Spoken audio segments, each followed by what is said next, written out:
Well, hi there. Another Maintenance Monday. Maintenance Mike here.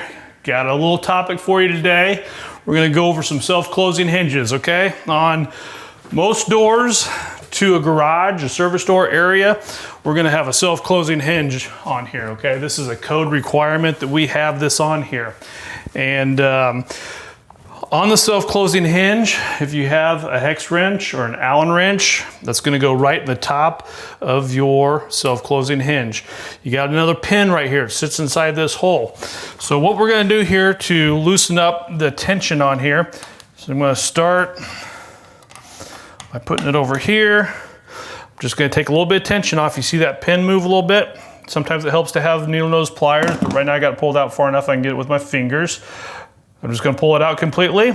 And I have a lot of tension on this Allen wrench here. I'm just gonna turn it till I find another portion in this barrel here to where there's a hole, and I can lift up my Allen wrench, move it over, kind of take that tension off that pin again, release it till I find that hole again.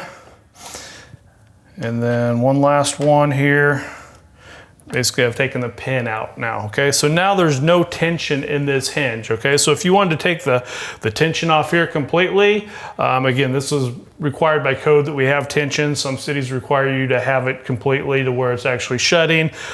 Some don't. But anyway, you can release the tension. You can increase the maximum amount of torque that this door can actually shut. You can loosen it up so it doesn't slam so hard.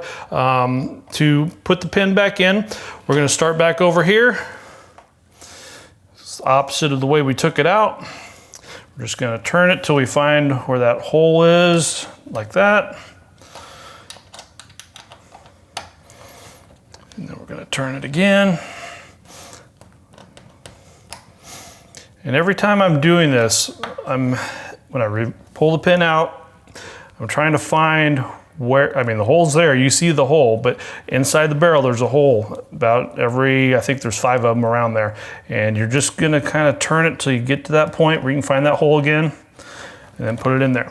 Once you get to the point where it's too hard to really do, you're getting too much tension, that's probably all you really need, okay? I can't really tell you how much to put it, and you just kind of play with it, but about every 1/5 of a turn there, you're gonna have a hole, so you can get different variations of how much torque is on that door.